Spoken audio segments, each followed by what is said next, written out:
Alors voilà, je fais une troisième démo donc de la communication entre Arduino connecté sur le bus I2C. Donc le problème c'était que si sur un Arduino esclave l'alimentation disparaissait, le bus I2C ne fonctionnait plus. Donc déjà je remercie tous ceux qui m'ont répondu. On m'a proposé pas mal de schémas. Donc j'ai testé un schéma. En fait, la base c'est un adaptateur de niveau normalement entre un côté 3,3 volts et de l'autre côté 5 volts. Mais moi, côté esclave, j'ai 5 volts et côté maître, j'ai 5 volts aussi. Mais j'ai utilisé quand même ce montage. Alors j'ai pu que le faire sur l'esclave 3 parce que j'ai pas assez de MOSFET.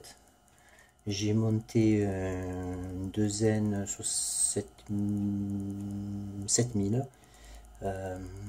Donc voilà le schéma. C'est celui-là du haut. Sans la diode en fait, elle n'y est pas. En bas, le schéma du bas, c'était pour parer une éventualité au cas où ça ne fonctionne pas, justement. Au cas où la tension du côté de la gate elle doit être inférieure à la tension du côté du drain, puisque à la base, c'est un montage adaptateur. Donc au départ, j'ai pensé à mettre une diode pour faire chuter de 0,6, 0,7 la tension. Et ensuite, en fait, il y a une autre possibilité, c'est avec un point de résistance. Voilà. Mais du coup, j'ai utilisé ni l'un ni l'autre. En fait, ça fonctionne très bien comme ça. Je rappelle que les autres esclaves ne sont pas câblés en fait. Mais bon, je vois pas. Enfin, je pense qu'il n'y a pas de raison. Moi, j'essaierai avec un 4066. J'en ai commandé. Je pense que ça fait moins de câblage, je trouve. Je ferai un essai. Alors le but de ce montage, c'est souvent, moi j'aime bien déléguer des fonctions à un autre Arduino avec une architecture maître-esclave. Par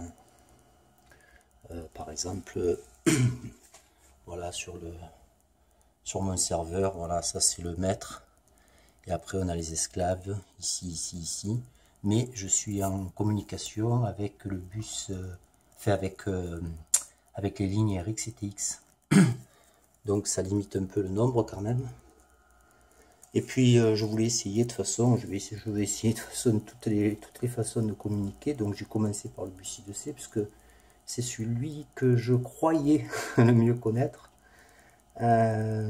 Donc ben voilà, alors je fais un essai. Voilà, là le bus, pas de problème. Voilà. Je simule la disparition de l'alimentation sur un esclave. Et en fait, maintenant, mon bus fonctionne quand même. Bon, bien sûr, l'esclave 3 fonctionne plus. Mais ça fonctionne. Donc, je remets en route. Voilà. Et là, ça refonctionne. Tout refonctionne. Voilà. Bon, ben, j'ai encore pas mal d'essais à faire. Donc, cette architecture-là, au jour d'aujourd'hui, c'est plutôt pour, comment dire, bon après, je mettrai plus des Uno parce que c'est énorme, évidemment. Là, c'est pour tester, il faut que je refasse ça comme il faut parce que c'est un peu le bordel, le câblage. Là, c'était en fait, comme je suis, tout le monde le sait, à fond là, dans les NeoPixels, il faut dire que j'ai que des demandes à ce sujet, mais bon, ça me dérange pas, au contraire. J'ai du mal à faire tourner en fait deux animations différentes sur une même carte Arduino. Donc l'idée c'est de mettre plusieurs cartes Arduino en communication avec un maître et des esclaves. Et chaque esclave, dans le programme dispose de plusieurs animations. C'est le maître qui sélectionne évidemment l'animation que l'esclave doit afficher. Et ça me permet, voilà, d'afficher des animations différentes sur chaque esclave.